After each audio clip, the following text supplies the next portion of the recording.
All right, we're talking 2023, 2024 Nets season preview next on The Dime. You are now listening to The Dime with Josh and Quab, your go-to NBA podcast. Subscribe on Apple, follow on Spotify, and be sure to hit up the YouTube channel for video content. And now your hosts, Josh and Quab. What's going on, everybody? Welcome to The Dime. Not presented by Balls Life anymore. Quab and I are now independent, and right now we have a guest with us. He is the beat writer for the Brooklyn Nets on the New York Daily News. Everybody, please welcome to the show, certified bucket himself, Kristian Winfield. Kristian, what is good, baby? Yes. What's going on? Thank you for having me on the show, man. I appreciated our time working together at Certified Bucket. So, I had to stop through, chop it up, talk some Nets, maybe some NBA. We'll see what happens. Yeah, maybe some. We'll see where this goes. Yeah, and also for the record, you can say whatever the hell you want on the show. Oh, it's game time. All right, bet. You get free reign on here. Load the clip. We ain't gonna clip. I mean, there are a lot of takes that Kristian had that I had to cut out of the show reluctantly. I didn't want to. Oh man, what a time, You say you had to censor him a little bit? I had to censor him. Man, I'm not gonna lie. Not a little bit, bro. I had a bunch of. There were some things John was like, "Yo, I gotta cut that out." I was like, "Oh, really? It was funny though." Nah, I gotta cut it out. They pacified the press, bro. Man, that's crazy, man. What happened to journalism, bro? Man, I don't know if it was journalism. That was journalism, but it was free speech, brothers.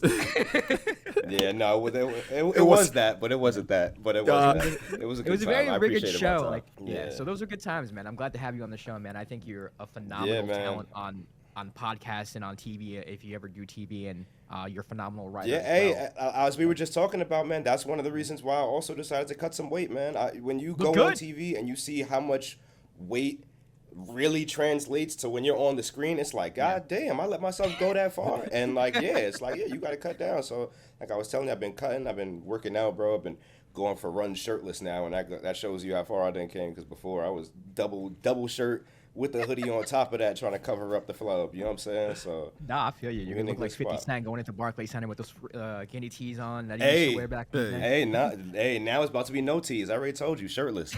Shirtless. Covering the net shirtless. When they let me do that, you know I made it. Stop playing. All right, so let's get into it. Talk some Brooklyn Nets going into this year. Since you are a writer, I came up with 3 fake headlines. I want you to let me know if these are fake news or if there's some validity to it. You ready? Sure. Let's do it. All right, here we go. Headline number 1. The Nets can see clearly now. Kyrie is gone.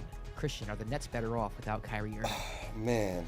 Yeah, man, that's so tough. And I was just saying, I didn't look at these at the rundown in advance, right? Because sometimes I like to go into things blind, but in this instance, I just was a little crunched for time. Twofold.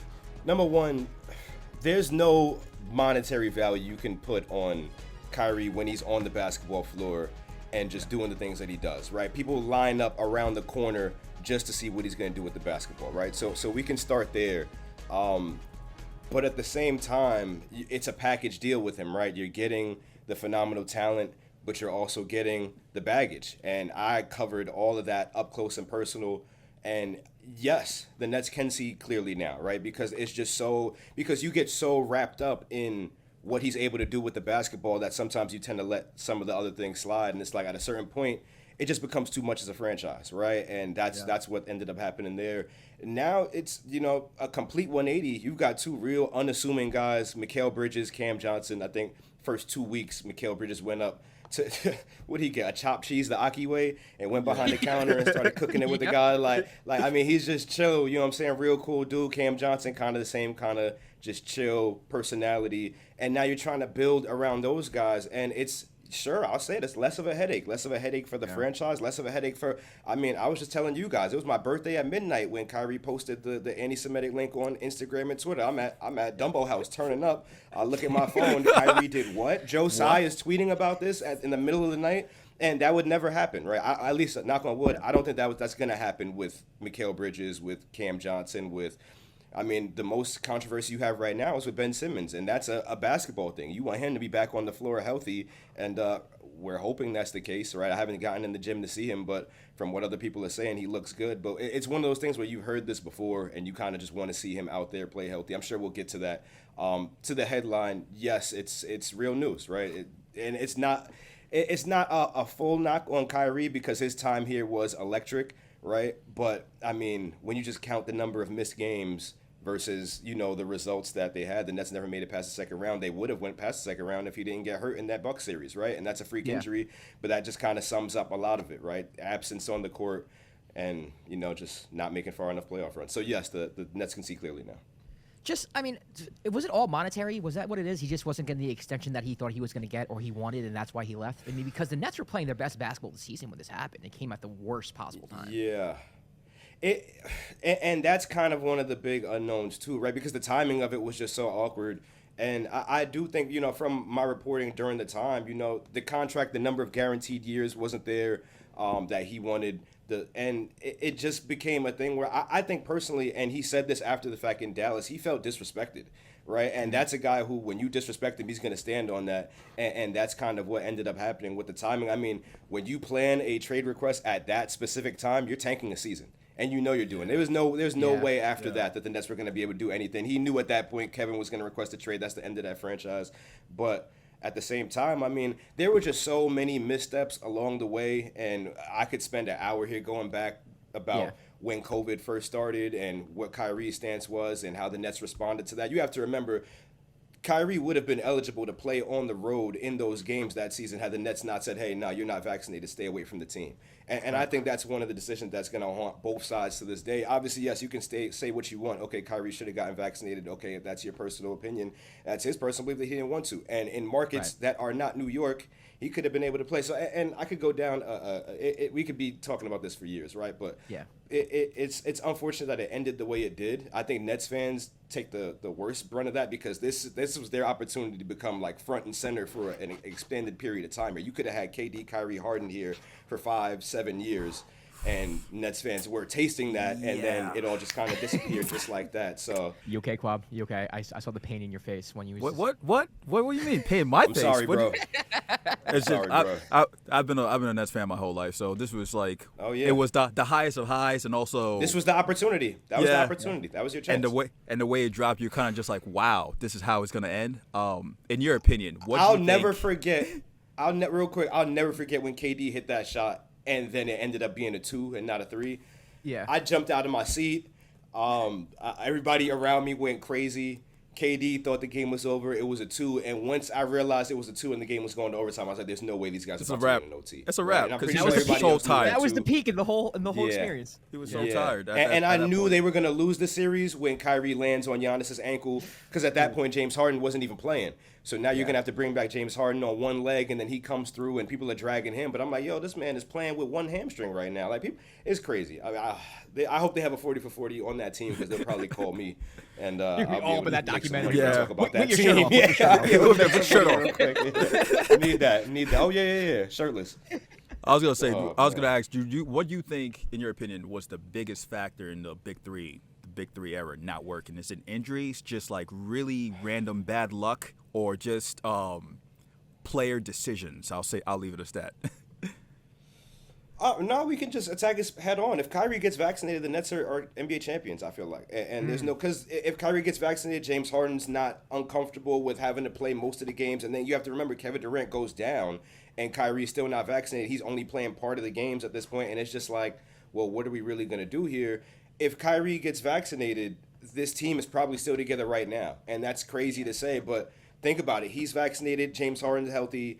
Kevin, he got hurt in the middle of the season, but in the playoffs, you can rely on him for the most part. That's a team that I don't think anybody wants to see. And they were running through the East when those guys played. They were 13-3 in the games that they played together. But you're talking about 16 games altogether. A lot of them they didn't play because Kyrie didn't get vaccinated. And it's just the way the cookie crumbled. I mean, the other thing is, I feel like, and people probably forget this, Eric Adams waited until baseball players started making a big deal about getting vaccinated before he made the decision. He could have did something sooner, right? But, you got to apply pressure from your franchise. You have to, you know what I'm saying? Like, those MLB players had their franchise owners going to Eric Adams like, yo, what's up? I don't know what the extent of the pressure was that the Nets put on City Hall to make something change, but it's so many different ways, man. It's tough, but they were that close. They were that close. I can say I covered a contender for sure because if they were healthy, I think they would have won it all. Damn, that hurts to hear. Yeah, I'm sorry. Hurts to experience it when you're watching it. Yeah. All right, headline number 2. tough. Sean marks the spot. Nets in good position with GM Sean Marks. Now, there's a lot of talk on NBA Twitter. They just hate the front office. Like, they hate Joe Tsai. They don't like Sean Marks. Sure. But I actually read an article you wrote about this after I made this headline, so I think I know where you're leaning with this. But what do you think about Sean Marks? Do you think the Nets are in good position with him going forward? I think his only misstep was the handling of the KD Kyrie dynamic there, right? I think there was some error, some area there for him to be maybe, and it's tough, right? It's like just how much leeway do you give a star before it's too much, right? Yeah. But when you're all in and you're knocking on the door of a championship, I say, what the fuck is leeway? We're about to win a championship. Let's just ride this until it goes. And it's a tough argument to make there, right? But everything outside of that, I feel like that little 2.5, 3 year period where you had KD, Kyrie, Harden, Ben Simmons, all that, I think Sean Marks has done an exceptional job, right? I think he's an incredible talent evaluator. I think he knows how to manipulate the salary cap. I mean, you look at just what the Nets did this summer. You trade Joe Harris, you trade Patty Mills, right? Yes, you love Joe Harris. He's been a Net for some time, but he's already shown you playoffs. He doesn't always show up.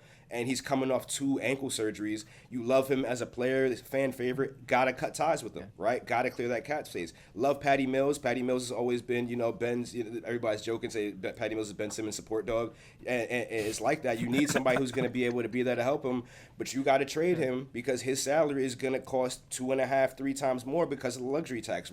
Just in terms of moving on from those 2 players alone, who are, I would say, not necessarily franchise cornerstones, but you're talking about poster children for the Nets in terms of public facing. People know who Joe Harris is, and in Patty Mills' brief time here, he became kind of one of the forward facing figures for the Nets.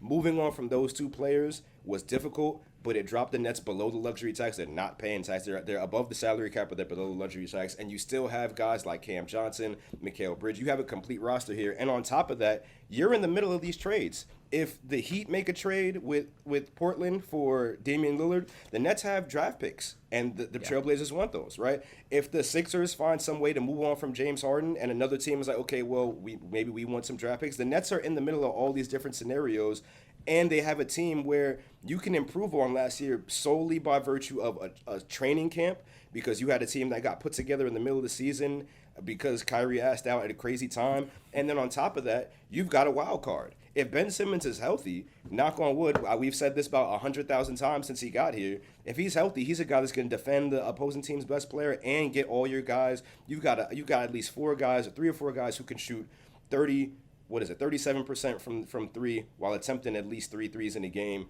You've got a lot of guys. Those same guys can play both sides of the floor. You're looking at a team that's going to be able to push the pace, defend, and shoot a lot of threes, right? And sure, we put a lot of emphasis on, okay, KD, Kyrie, they're great individual scorers. Yes, those are the guys that are going to win you games. And sure, you're going to have to figure out a way to win games down the stretch. But if Mikal Bridges is even close to the player that we think he's going to be, which we'll get into, I think, probably pretty soon, you're in good shape. So I like Sean Marks for this job right now. I think he had a rough patch with the KD Kyrie era, but this is his time. I spoke to a couple players who were shipped out in the KD Kyrie deal, in the deal that brought in James Harden, and they were looking at the front office, and this is after Steve Nash gets fired. This is after KD and Kyrie get traded away. I'm talking to a couple of them. They're like, yeah, I think Sean likes a more chill vibe in terms of players that he's dealing with, and there was just a lot going on with the roster. I think it's real chill I think it's real chill for him right now. But now he has to figure out this Ben Simmons thing, because if Ben Simmons isn't healthy and we're not seeing the guy who was playing in Philadelphia, that can become an issue. What do you think is one thing that the fans get wrong about this front office? Because there's a lot of vitriol thrown their way, especially on Twitter. I mean, I know you see it, but you definitely have access to the front office. You are back there. You know what's going on for real. What is like a narrative that you think is perpetuated on Twitter or maybe within the Nets fan base that you think they might have wrong? Does Sean Marks hates big guys? Yeah, I mean, that's funny. A narrative about the front office. I mean, I feel like I've seen some people say that, and I think this happened because Brian Windhorst said something along the lines of, oh, Joe Tsai would rather have a team that he cares about that's going to fight hard, that'll win and be in the middle of the standings, as opposed to deal with the headache and, have a team that can compete for a championship. I think there's a little bit there, but make no mistake, Joe Tsai wants to win, right? He wants to win it all. And, we've seen it. And that's why I love the cap numbers, right? Because at the end of the day, cap numbers tell you it all. during the years that KD and Kyrie were here, Joe Tsai was paying that luxury tax. It's like, okay, if this is what it's going to take, if we're going to win championships, I'm going to cut the check. Right now, the Nets are under the tax. Why? There's no delusions here. They're not winning anything this year, right? You got this team. If they make it to the second round of the playoffs, that's a success in my book, right? Because you've got to get through the play, and you got teams that underperformed last year that are going to come back this year trying to make Chicago for one of them. If Chicago misses the playoffs next year, what are we really doing, right? So you've got a team that could be improving year over year, but I think Joe Tsai and this Nets front office, they want to win just as badly as the fans want this team to win, right? It's just, they got dealt a crazy hand and some things just didn't go according to plan. I think that's one thing that maybe some fans get wrong. These guys want to win, so let's see what they do. All right, let's move on to headline number 3, final headline. Mikal, the bridge to a bright Nets future. Is Mikal Bridges a franchise cornerstone? See, I still grapple with this question, no lie, because 26.9 points in your first try as the number 1 star on a team, that speaks for itself, right? Mikal Bridges is that guy. It's just then you go to the playoffs and you're the focal point of a team's defense, and now you're dumping the ball off to Cam Johnson, handing the ball off to others. That's why Cam Johnson got paid. Cam Johnson got paid because Philly started trapping Mikal Bridges. Mikal Bridges got the ball into Cam Johnson's hands. He started making plays, right? On top of him having the size and being able to shoot. Can Mikal Bridges break down a defense when the pressure's on is a question that I think has to be answered. I think every other question he's already answered. That guy can play both ends of the ball. That guy can get his teammates facilitated. He can get his teammates involved. He's a guy that's going to shut down the opposing team's best player, and I think that we're going to see more of that this year. And then you're going to have Ben Simmons. I'm really excited to see the Nets' defensive potential, especially with the full training camp. You've got Claxton. You've got a bunch of guys that are going to be able to switch and play long and athletic. I think for Mikal, and he's a guy who understands that he has to get better in a lot of these areas too. He's not shying away from the work. He's not acting like it's not, he's understanding that this is his first time going from 4th option on the Phoenix Suns to number 1 guy in Brooklyn. But now this is season 2, right? You had that taste of it in after the trade. I'm excited to see what he does because I think it's in there. I think it's one of those things where he's going to have to get more reps. He's going to need more reps under pressure, game on the line, ball in his hands, not playing off of somebody else. I think we see a lot of that this season. That said, I think if Dame became available for this team, I would like that, right? I would like for there to be a bona fide number 1 guy, and maybe you slot Mikal Bridges to the 2, right? Because I don't know yet if he's the number 1 guy that can win you a championship. I would probably at this point say no, right? I think we'd all say no at this point. But can he become that person with more reps at it? I don't see why we won't find out. So, yeah, I think Mikal is a great guy to build around. I think Cam Johnson is another guy who's that contract he got, I think that's perfect because it puts him pretty much on level with Mikal Bridges in terms of salary, but Mikal Bridges is going to get extended. But these guys love to play together. You already see Steve Kerr talking about, hey, Mikal Bridges and Cam Johnson are huge pieces of what we're going to be doing here for Team USA. They're going to be huge pieces for the Nets moving forward as well. All right, so now you move forward. You have the core of Mikal, Cam Johnson, Nick Claxton. You just talked about that. What are areas would you like to see Nick Claxton improve in? Because I feel like not too many people really know much about him. I think they know about him defensively, but is there any way you think he could help the team in other ways, like maybe improve offensively? What do you think his role is going forward? He's just got to get stronger, man. I think that's the constant for him, right? It's just putting on that grown man strength, and I think you got to become a grown man, right? It's going to take some time, and we saw it happen with Giannis. He came into the league really slim, and then he worked his way. I don't think Nick Claxton is going to get to Giannis's physique, but I think he's going to be a guy who once that grown man strength comes on, he's able to move people around the way he would like, you're going to see a leap in his game, ridiculous. And other than that, I mean, I think we saw a video the other day of Spencer Dinwiddie hitting Nick Claxton for catch and shoot threes, and he's saying, I trust him, and he's making them. I mean, that sounds cool, but in the middle of a game, and you're passing the ball to Nick Claxton in the corner, and it's ricocheting off the side of the backboard. I trust. I would like to see more. But if he's able Mitchell to, Robinson going out and hitting threes. we always see that. We see this, and then he comes in the game, and he's not going to shoot it because it doesn't. I think he plays his role well. I think he's another guy who got impacted by the trade. I asked him too, and it's funny. I sat there with him. I'm like, hey, KD's going, Kyrie's going. Are like, how do you think this is going to impact the way you get your looks? And he's confident. He goes, hey man, I'm gonna get my looks regardless. No, I think he had single-digit scoring for like the first 10 games, and it's because everything's changing, right? You got Spencer coming back. You got Mikal Bridges, Cam Johnson. Everybody's trying to figure out. The center is traditionally the last person to eat on offense, especially when you got new guys who are trying to figure it out. So. I think a Thomas good comes training in 5 camp is minutes, going to be shoots 15 good. shots. Yeah, exactly. Oh man, I love Cam Thomas. I can't wait to see him. I think this is going to be a good season for Cam Thomas too, right? Because you get Yeah, rid we'll of talk about Seth him. Curry. Yeah, okay, we'll get to that. Yeah, in a few. we'll definitely touch on that. Yeah, but speaking on Clax, I think just getting stronger. We saw him take a step in terms of his ability to put the ball on the floor last year. I think we all saw that. That was something new that we hadn't seen from him last year or the year before that. I think this year we might see him start trying to shoot some jump shots if that's what they're saying on these videos. But I think he plays his role well. Just getting stronger is going to open up the game for him a whole lot. Speaking about, before you mentioned about potentially a healthy Ben Simmons, right? Oh, and free throws. My bad. Free I would be throws. remiss if I did not mention Yeah. that Claxton needs to hit some goddamn free throws, and he Facts. will. Just hope he puts the work in. So we'll see.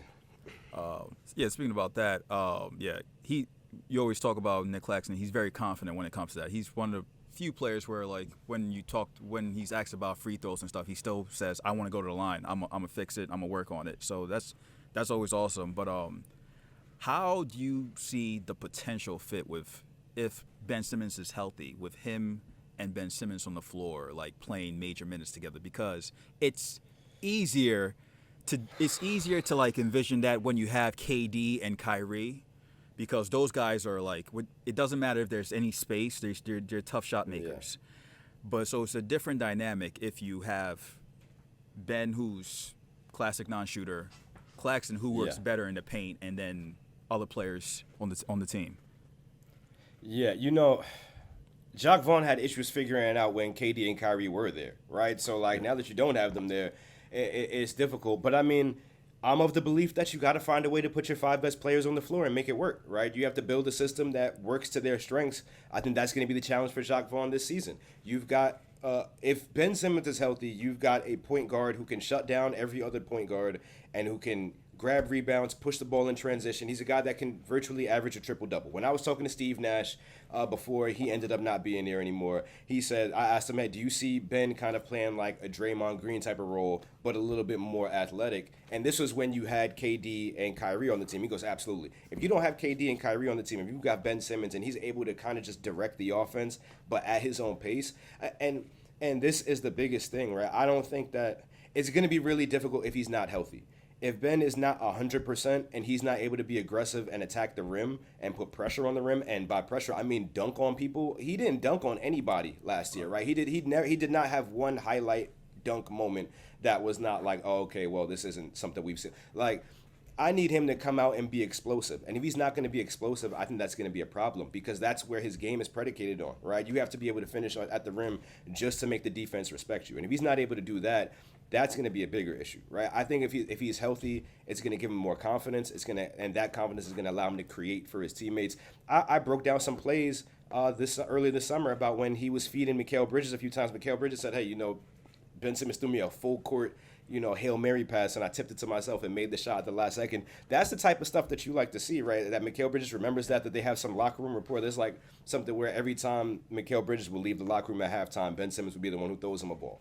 I think that's cool. And the fact that they didn't coordinate that's just what happened while Ben was on the bench not playing. I like that, and I think things like that translate to the court. But none of it is going to matter if he's not healthy, right? So if he is healthy, I think you have so many different players. You got Mikal Bridges, Cam Johnson, Dorian Finney-Smith. You got Royce O'Neal, Cam Thomas. You got a few different guys who are out there that can shoot some threes. You got Lonnie Walker, who I think is a sneaky good pickup. You got a bunch of different guys that can go out there, spray the ball. Dariq Whitehead, who got drafted, he's coming off a foot injury, but once he clears that, he's going to be another guy that can spray that ball. That's what you need for Ben. You need guys that can shoot, and I think the fit with Clax makes sense because that's a lob threat right there. So if you telling me you got Ben putting pressure on the rim, creating for his shooters, and having a lob threat as kind of like an escape valve, I like it. But it all boils down to where's his back at, and we just know from other guys, Michael Porter Jr. especially, he was able to come back, but that was a tricky process for him to get back. So when does Ben Simmons heal fully? You just laid out the whole roster there, and they turned over the roster at the trade deadline last year. What style of play do you think Jacque Vaughn's going to implement this year? I mean, do you think it's going to be more towards what you saw towards the end of the year last year? I feel like last year was more of a tryout, right? Like it was just kind of like, let me see what people can do and what roles are going to fit. But moving forward, you don't have Kyrie, you don't have KD. So what offense do you expect them to run? Who do you think is going to be the primary ball handlers? Like, what do you expect to see from Jacque Vaughn next year? I don't know if this is going to sound like a shot at him, and I don't mean it as a shot at him, but we're going to see the Nets playing like how kids grade like 5 through 8 are playing. They're going to come up court and jack threes and run and try to get stops, right? They're going to have to be aggressive in shooting threes because they don't have that guy who can break down. They don't have two guys who can break down a defense, right? You're telling me you're going to find ways to get Mikal Bridges the ball, sure, but at the end of the day, that's only one portion of your offense, and everybody else is going to have to play together. It's going to be I remember asking Jacques Vaughn last year how many threes he'd like to get up a game. This man said 50. This man said he'd like to shoot 50 threes a game. They're going to try to hit that same number of threes next year too. I promise you. So you're going to see that. But also, I just think defensively, especially if we're talking about Ben Simmons being healthy, that defensive pressure just leads to transition offense, and that's the type of team that you're going to want to see. And that can get you open threes too, and it can get you to the rim. So I think we're going to see a team that's kind of like last year, the second half of last year. They're going to play aggressive on the defensive end. They're going to shoot a ton of threes. They're going to lean on Mikal Bridges in spurts.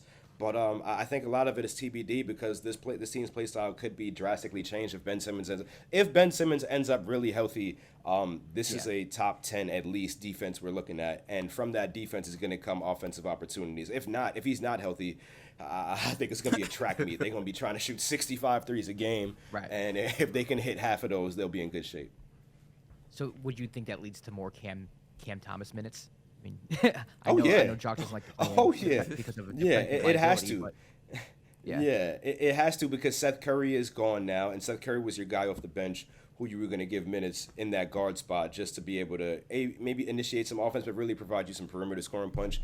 There's nobody else on this roster coming off the bench that can score like a guaranteed bucket. Cam Thomas is that guy. This is his moment. This is Cam Thomas's moment. Cam Thomas had his moment when Kyrie got traded those first 3 games. You saw the 40 balls, 3 in a row. This is his opportunity to come off the game, play 24 minutes every game, average 18 points. I think he can do that. It's just a matter of to play those 24 minutes, you can't be giving up 24 points on your 18 points scored, right? And we know that. Right. And on top of that, you can't adversely impact the Nets offense because you want to jack threes when other guys are open, right? I think those are the 2 areas that we saw. I think universally we know Cam Thomas needs to be a better defender and better at knowing when to shoot versus when to get other guys involved. But he's a young guy, and you know what I'm saying? These things come along over time. I'm really interested to see what happens. I think he's going to have that role as the 6th man, and I want to see how he does with and this happened to everybody last year. The minutes just fluctuated so crazily because you had guys out of the rotation, guys in the rotation, mid-season trade. Then you have a whole new starting lineup, right? Like guys have to figure it out. Now I think we'll see a little bit more of a set rotation, but I still think there's roster decisions to be made. I would not be surprised if Durant, Finney-Smith, or Royce O'Neal ended up traded this season. Do you think that I guess Vaughn and the team made I don't want to say a mistake, but they made a mistake when after they made the trade, they moved Cam Thomas back to the bench because when he had that little run of the 40 balls or whatever, I kind of expected him to start next to Spence, next to Mikal, and then I guess whoever they would have at the 4 and Claxton, just so it would help cover some of the defensive deficiencies. But having him off the bench, having him off the bench with the Nets knew. Yeah, I think the Nets knew that this role that Cam is getting now was always what he was going to get, right? So, the starters that they got in that trade, they wanted to throw that together just to see, okay, can this be our starting lineup next season? Answer ends up being yes, right? We can have these, especially if you factor Ben Simmons in, okay, but where does Cam Thomas fit in and all that? And that's where the Seth Curry experiment comes in. Okay, does Seth Curry still have it in the tank? We started to see, okay, he's not the same player he was maybe 3-4 years ago, but we can envision Cam Thomas sliding right into those Seth Curry minutes and playing at a higher level, right? So I think, there's an argument to be made, okay, 3 40-point games, why would you return him back to the bench? But long term, I don't think the Nets see him as the premier lead guard on the team, right? I think you more so see him as a spark plug coming off the bench, unless he comes off the bench and starts giving you 50. If he starts giving you 50 off the bench, I'm like, yo, Cam, you got it. If Cam comes off the bench and gives you 50, you got it, Cam. You got to start. But I think this role for him makes a lot of sense, man. I think coming off the bench, if he comes off the bench in his first game and gives 50, I'm writing the story right there. He goes on heaters, though. He goes on heaters. He goes on heaters like that, though. Like, it's kind of crazy. The first game he comes off the bench and gives another team 40, headline. Jacques Vaughn must start Cam Thomas. Has no choice but to. Promise you that's the headline. Oh, man. Oh, man. All right, man. So realistic expectations going into next year. I know you said earlier that, you'd be thrilled with the second round playoff appearance. But realistically, if you had to guess, is this a play-in team? Is this a team that's going to be out of the playoffs? What do you think? Oh, man, that's a great question. I think there is the variable there with Ben Simmons. If Ben Simmons is healthy, I think this is a bottom. You've got the top 6 that missed the play-in. I think this is like a bottom 5-6 in that team. But also, even with that, right? Milwaukee, Boston are your locks, right? Miami, I don't know. Miami likes to play around and then turn up at the end of the season. They could be a play-in team and then go all the way. Who knows, right? I think Milwaukee and Boston are your 2 locks at 1 and 2, and then you start looking. I'm looking at the standings right now. I mean, Cleveland, you're talking about Philadelphia, but we don't even know if James Harden's going to be there. The East is kind of open. I don't trust Chicago. Yeah. I don't trust Atlanta. I don't trust Toronto. I don't. Miami could. I mean, if Miami gets Dame, sure, that's your number 3. But you've got a wide open gap there for 4, 5, 6, 7, 8, really. So the East is kind of going to be a crazy situation. But I think the Nets are entering there with some stability, and you're looking at the Cavs. Sure, that might round out your top 4 because I liked what the Cavs did. Actually, I'm tripping. I really enjoyed what the Cavs did this offseason. So that's probably your 4 right there. You got Milwaukee, you got Boston, you got Cleveland. And if Miami gets Dame, they're going to be a top 4 team too. Right? I don't think there's any way Miami doesn't get Dame at this point. So that's probably your top 4 right there.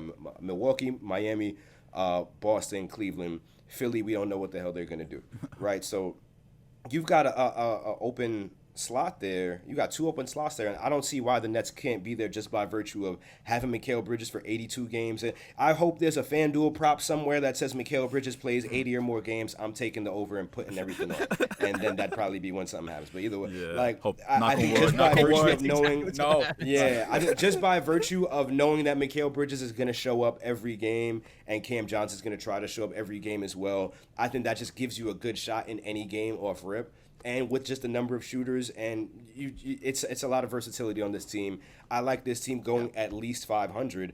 And if you look at what 500 was last year, that's the 7th seed, right? Atlanta was 500, Miami was 44-38, Chicago was 40-32, Toronto was 500 as well. And I think 500 is on the lower end of what this team can do, especially if Ben Simmons is able to play at 85% of the player that we used to see him at, right? If you're telling me you're getting 100% Ben Simmons, I like this as a top 6 team in the East for sure. I think depending on his status, though, if he's only playing half these games, if he's only playing 50 games or so, then it might become a little tricky. So, I like them as a playoff team. They could be in the play-in, but in a world where Ben Simmons is back, I like them as a top 6 team for sure. You mentioned the Dame trade possibly happened to Miami. I know the Nets have been linked in that trade if it ends up being a 3-team trade, and then they might end up with Tyler Hero. What are your thoughts about that? I like Tyler Hero. Okay. I think he can play. My hiccup there is, can he guard the lead guard spot on the other team? And I think the answer there is no. That's why he's coming off the bench. But, I mean, if you're telling me you're starting him and Mikal Bridges and Cam Johnson and Dorian Finney-Smith and Nick Claxton, I like that a lot because that's what this team needs. They need somebody who can score, who's proven in being the number 1 guy on the team and taking on that load on offense and delivering in crunch time. People forget, and I don't want to pull the line, people forget Tyler Hero was a problem, but he can actually score with the game on the line. He's a guy that doesn't shy away from that moment, and now you got Mikal Bridges, who had a taste of that last year, and Cam Johnson, who got a taste of that in the playoffs, right? Now you got 3 guys who are able to give you buckets in crunch time, which is one of the areas that the Nets have to improve on. I like that trade if they're able to do it. It's just, number one, what's the cost? How many draft picks are you going to have to give up, right? In that deal, who are you giving up? It's either going to be Spencer Dinwiddie, maybe Ben Simmons, or you're going to put together Dorian Finney-Smith, Royce O'Neal, something like that. How does that work? But other than that, if you're telling me you're able to put Tyler Hero with Mikal Bridges and Cam Johnson and Nick Claxton, who can defend all 5 positions, I like it. I like it a lot. I think it locks in a big three of sorts for a while. And all you need, I mean, for example, if we would have had KD and Kyrie for 5 or 6 years, all you need is 1 year to go right? And then you need another year. Yeah. The Nets has had so many things go wrong. If you're able to have those 3 guys for an extended period of time and just build around that, all you need is something to go wrong for some other teams and be in the right spot. So I like the deal if they're able to get in on it, but I wouldn't give up too much for it because I feel like you can find another way. The Nets have what? I wrote this down somewhere. Let me just pull it up. How many tradable first-round picks do they have? The Nets have 9 tradable first-round picks. I did the math. I went through every year that they can, and that's, I mean, and that we didn't even talk about that with Sean Marks. Sean Marks gave up everything to go get James Harden, and then restocked the cupboards right when things were going left. Signs of a really good GM, was able to get some tradable first round picks, and that's just tradable. If they wanted to build through the draft, they can keep all these other picks that they have, and they have flexibility. That's the point. You know what I'm saying? Like, they're able to if they miss out on Tyler Hero, okay, there's going to be another star who's once out from his team tomorrow, right? And as long as you have first round picks, even second round picks have become a currency now. So the Nets are in a really good spot, for sure. Kristian Winfield, ladies and gentlemen. Kristian, thank you for joining us here on the Dime. Oh, snap. We were ending on that note. Yo, I appreciate you guys, man. Thank you for having me. And yeah, man, that's all I got to say. I didn't That's have all you any got other, to say. You can catch his work in the New York Daily News. He's on Twitter at Chris Splash. We're on Twitter, Instagram, TikTok at the Dime NBA. I'm Josh Rodriguez at Josh_Rodriguez_. He's Quab at Quab, aka Yes. I do have something time. coming. I do have something coming. If you do like salary cap stuff, you could just follow a new account that I made called at NBA Cap Squad. I am breaking down different contracts. I'm really trying to do a deep dive into the CBA. I realized that I really enjoy that dynamic of things because everybody has ideas about super trades and mega teams, but the numbers don't lie. And I want to just break some of that stuff down for the average fan who thinks that they can put KD and Kyrie and Bradley Beal on the same team and then still have DeAndre Ayton and then somehow go get – I saw some guys saying they should go trade for Paul George. Paul George would be a great addition to the Suns right now. You think? No, they can't go get him. So I enjoy I enjoy the cap side of that. You can catch me there at NBA Cap Squad. All right, there you go. We'll catch you later for another episode of The Dime.